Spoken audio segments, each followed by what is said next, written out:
Hello everyone, welcome to my channel. So my name is Sakshi. तो आज हम करने वाले हैं एटम्स एंड मॉलिक्यूल्स चैप्टर का second topic, that is Dalton's atomic theory.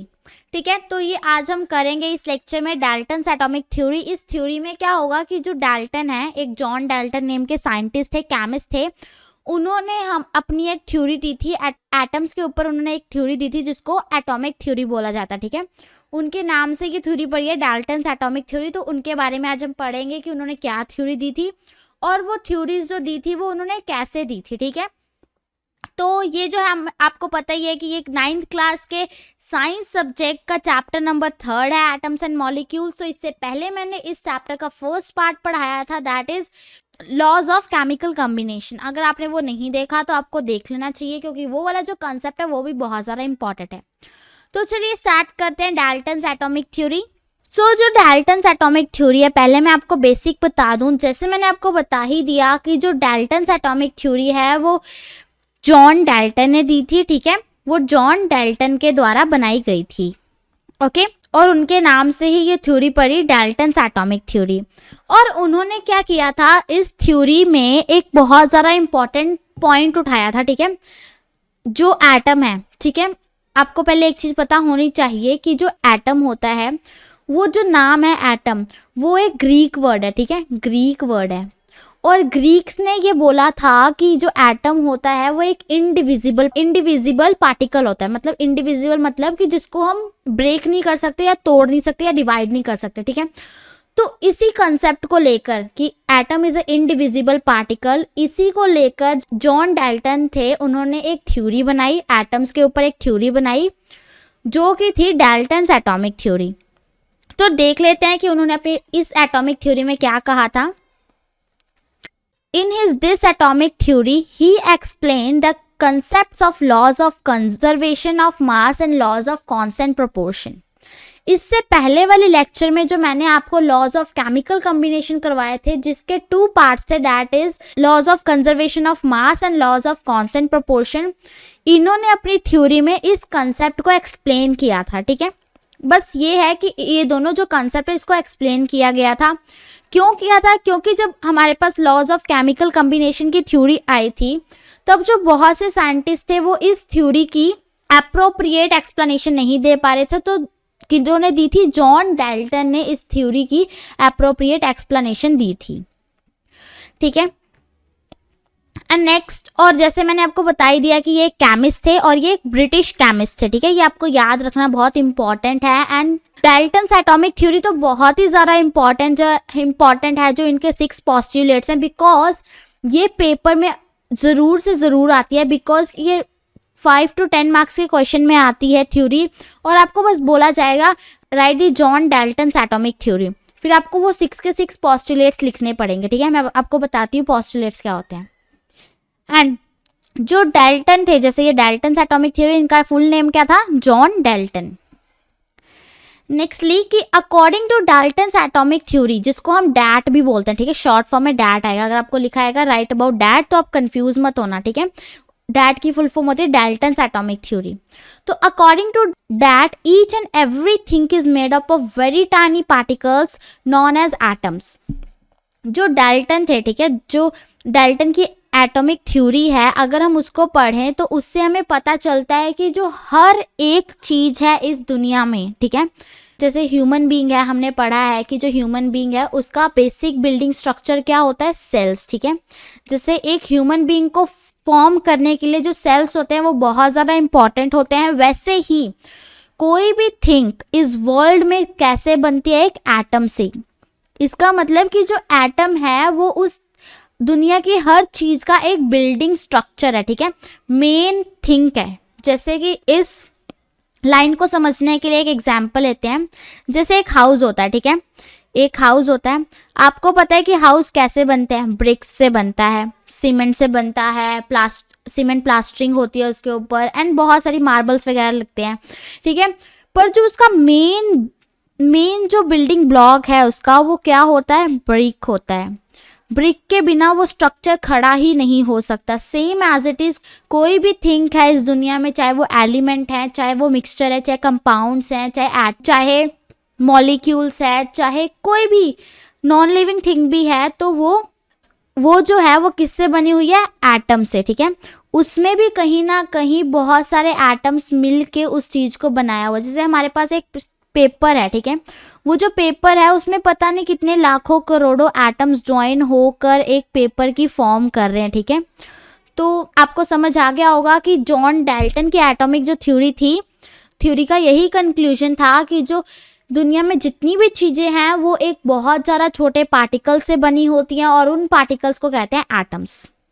अब हम देख लेते हैं कि जो डाल्टन्स एटॉमिक थ्योरी है उसके पोस्टुलेट्स क्या हैं। पोस्टुलेट्स क्या होते हैं अब आपको ये पता होना चाहिए। पोस्टुलेट्स मतलब कि उन्होंने क्या क्या अपनी थ्योरी में बताया था, कितने पॉइंट्स बताए थे, उनको हम पोस्टुलेट्स कहते हैं, ठीक है। तो डाल्टन्स एटॉमिक थ्योरी में टोटल 6 पोस्टुलेट्स थे। मैं आपको 1 बाय 1 समझाऊंगी एंड एक्सप्लेन करूंगी विद एग्जांपल्स, ठीक है। तो फर्स्ट है हमारे पास, all matter is made up of very tiny particles called atoms. ये सेम एज इट इज है जैसा मैंने आपको पहले लाइन समझाई थी, उनका कंक्लूजन भी यही है। तो हमारे पास फर्स्ट पोस्टुलेट है, ये आपको पेपर में लाइन टू लाइन ही लिखना होगा, ठीक है। मतलब आप अपनी वर्डिंग में तो लिख सकते हो but first, second, third, fourth, fifth and sixth ये नंबरिंग सेम होनी चाहिए। तो फर्स्ट पोस्टुलेट था, all matter is made up of very tiny particles called atoms. इसका मतलब मैंने आपको समझा दिया कि कोई भी दुनिया में जितनी भी चीज़ें हैं वो सब बहुत छोटे छोटे पार्टिकल से मिलके बनी है, जिनको हम कहते हैं एटम्स, ठीक है। क्या कहते हैं? एटम्स। नेक्स्ट सेकेंड पोस्टुलेट देख लेते हैं, atoms are indivisible particles which can not be created और डिस्ट्रॉयड। इसका मतलब कि जो एटम्स हैं वो बहुत ज़्यादा, ठीक है, पहले में पता चल गया कि जो मैटर होता है वो बहुत ज़्यादा छोटे पार्टिकल से बनता है जिनको हम एटम बोलते हैं।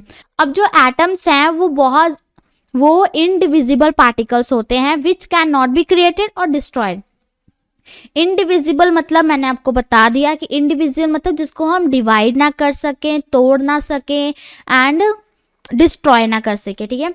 तो एटम्स ऐसे पार्टिकल्स होते हैं जो इनडिविजिबल होते हैं, जिनसे छोटा कोई पार्टिकल ही नहीं होता एंड हम उसको बना भी नहीं सकते और ना ही उसको ख़त्म कर सकते हैं, ठीक है। जैसे कि जो पेपर है, ठीक है, मैंने आपको पहले भी पेपर का एग्जांपल दिया था, अभी फिर से पेपर का एग्जांपल लेते हैं। जैसे पेपर है, कहीं अगर हम उसको फाड़ते जाएंगे, एक ह्यूमन बीइंग के लिए पॉसिबल नहीं है कि वो पेपर का एटम फाइंड कर सके, पर तभी भी अगर हम इमेजिन करें, सपोज हमारे पास पेपर का एटम आ गया, ठीक है, जिससे पूरा पेपर बना हुआ था, हमने इसको बहुत फाड़ा और वो हमारे पास एक ऐसा पीस आ गया उसका जिसको हम अब फाड़ ही नहीं सकते हैं, ठीक है।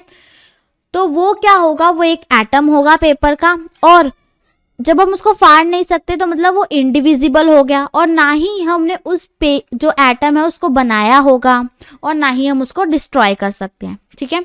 तो ये हमारा जो सेकंड पोस्टुलेट था ये कहता है कि जो एटम है वो इंडिविजिबल होता है और ना ही हम उसको बनाते हैं और ना ही हम उसको ख़त्म कर सकते हैं। थर्ड पोस्टुलेट है हमारे पास, atoms of a given element are identical in mass and chemical properties. Identical मतलब होता है सेम, ठीक है, आइडेंटिकल मतलब होता है सेम। इन्होंने बोला है कि कोई भी एलिमेंट है, सपोज हीलियम है, ठीक है, H उसका सिंबल होता है, हीलियम है, उसके जितने भी एटम्स होंगे, हीलियम एक एलिमेंट है, सपोज ये हीलियम है, एक एलिमेंट है, ये बहुत सारे एटम से बना होगा, ठीक है, बहुत सारे एटम से बना है। तो जो एक एटम है उसमें भी वही प्रॉपर्टीज होंगी जो बाकी सारे एलिमेंट्स में हैं। इसका मतलब कि जो एटम है, हीलियम का जो एटम है उसमें भी हीलियम वाली ही प्रॉपर्टीज होंगी, ठीक है। जो हीलियम के हर एक एटम में हीलियम की ही प्रॉपर्टी होगी, तब जाके वो एक हीलियम एलिमेंट फॉर्म कर पाया है, ठीक है। तो इसका मतलब हुआ कि हर एक एलिमेंट में सेम ही प्रॉपर्टीज होती हैं और सेम ही मास होता है। हीलियम का जो एक एटम है उसका मास भी अगर 1 है तो बाकी सबका भी मास 1 होगा। ये नहीं कि एक का मास 2 है तो दूसरे का मास 3 होगा, ऐसा नहीं होगा, ठीक है। इसका मतलब कि हीलियम का कोई भी एटम है या किसी भी एलिमेंट का कोई भी एटम है, उसका मास और उसकी केमिकल प्रॉपर्टीज हमेशा ही सेम रहेंगी, तभी वो जाके एक पर्टिकुलर एलिमेंट बना पाता है, ठीक है। आई होप आपको थर्ड पोस्टुलेट भी क्लियर हो गया होगा। अब हम करते हैं जॉन डाल्टन का फोर्थ पोस्टुलेट। ये जो फोर्थ पोस्टुलेट है ये थर्ड पोस्टुलेट जैसे कि बस थोड़ा सा डिफरेंस है, ठीक है। Atoms of different elements have different masses and chemical properties. अब देखो पहले क्या था, atoms of same element have same properties and mass, तो इसमें है कि जो डिफरेंट एलिमेंट होगा उसकी डिफरेंट प्रॉपर्टीज होंगी एंड डिफरेंट मास होगा। जैसे कि हीलियम का जो एक एलिमेंट है, ठीक है, अगर उसका मास 1 है और लिथियम का अगर एक एलिमेंट लें तो क्या उसका भी मास 1 होगा? नहीं, उसका मास शायद 2 हो। ठीक है, तो इसका मतलब कि हीलियम और लिथियम इन दोनों की एटम की प्रॉपर्टीज अलग होंगी और इनके मासेस भी अलग अलग होंगे। जैसे कि हमें पता है कि हीलियम का एटॉमिक नंबर 2 होता है और लिथियम का 3 होता है, तो इनका एटॉमिक मासेस भी अलग होते हैं। ठीक है, इसका 4 होता है, इसका 7 होता है एटॉमिक मास, तो दोनों का अलग अलग है। तो इनके अपने तो एटम सेम होंगे पर एक दूसरे से डिफर होंगे। ठीक है, मतलब हीलियम के सारे एटम्स, हीलियम के एलिमेंट में जितने भी एटम्स होंगे वो सब सेम होंगे और लिथियम के एलिमेंट में जितने भी एटम्स होंगे वो भी सब सेम होंगे, पर हीलियम और लिथियम का एटम अलग अलग होगा। ये बोला गया है 4th पोस्टुलेट में। तो 5th पोस्टुलेट है हमारे सामने, atoms combine in the ratio of small whole numbers to form compounds. अब मैंने आपको लॉज ऑफ केमिकल कॉम्बिनेशन वाले कंसेप्ट में बताया था कि जो हमारे पास सेकंड लॉ था, that is law of constant proportion.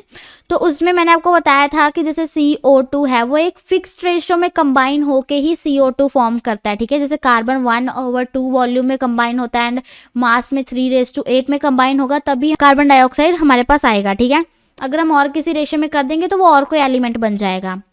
तो यही बोला गया है कि जो कोई भी कंपाउंड मीन्स भी एलिमेंट्स ही बोल सकते हैं, ज़्यादा डिफरेंस नहीं होता दोनों में। तो कोई भी कंपाउंड या एलिमेंट हमेशा एक फिक्स्ड रेशियो में या एक स्मॉल नंबर की रेशियो में हमेशा ही एक दूसरे से कंबाइन होते हैं ताकि वो एक नवा कंपाउंड बना सकें। जैसे कि जो कार्बन है वो अगर 1 वॉल्यूम में होगा और ऑक्सीजन 2 वॉल्यूम में होगा तभी हम CO2 फॉर्म कर सकते हैं। ठीक है, आई होप आपको समझ आ गया होगा 5th postulate. And the last 6th postulate is the relative number and kinds of atoms are constant in a given compound. जो हमने 5th पोस्टुलेट पढ़ा था, ठीक है, हमने 5th पोस्टुलेट क्या पढ़ा था कि अगर हमें कोई कंपाउंड या एलिमेंट चाहिए तो हमेशा ही फिक्स रेशियो में होना पड़ेगा। ठीक है, वॉल्यूम या मास जो है फिक्स्ड होना पड़ेगा। तो 6th पोस्टुलेट भी सेम है, the relative number and kinds of atoms are constant in a given compound. अगर हमारे पास कोई गिवन कंपाउंड है, ये बस ऑपोजिट है। ठीक है, 6 वाला, अगर हमारे पास कोई गिवन कंपाउंड है, CO2 हमारे पास गिवन है, तो उसका जो हमेशा रिलेटिव नंबर उसके एटम्स होंगे वो हमेशा एक कांस्टेंट में ही होंगे, तभी हमारे पास वो है। सेम है, कोई डिफरेंस नहीं है दोनों में। बहुत इजी थे ये Dalton's atomic postulates. I hope आपको समझ आ गया होगा डाल्टन्स एटॉमिक थ्योरी क्या थी। इसमें आपको डायरेक्ट क्वेश्चन बनेगा right about the Dalton's atomic theory, तो आपको बस ये 6 पोस्टुलेट्स लिख देने हैं। आई होप आपको अच्छी तरह क्लियर हो गया होगा ये वाला कंसेप्ट भी। इसके नेक्स्ट लेक्चर में हम करेंगे एटम्स के बारे में, उसके 1 to 20 एलिमेंट्स के बारे में, उसके सिंबल्स के बारे में, एटॉमिक मास, एटॉमिक नंबर, ये सारे कंसेप्ट्स करेंगे इसके नेक्स्ट लेक्चर में। तो अगर आपको मेरा वीडियो अच्छा लगा हो please like, share and comment on my videos and don't forget to subscribe my channel. Thanks for watching.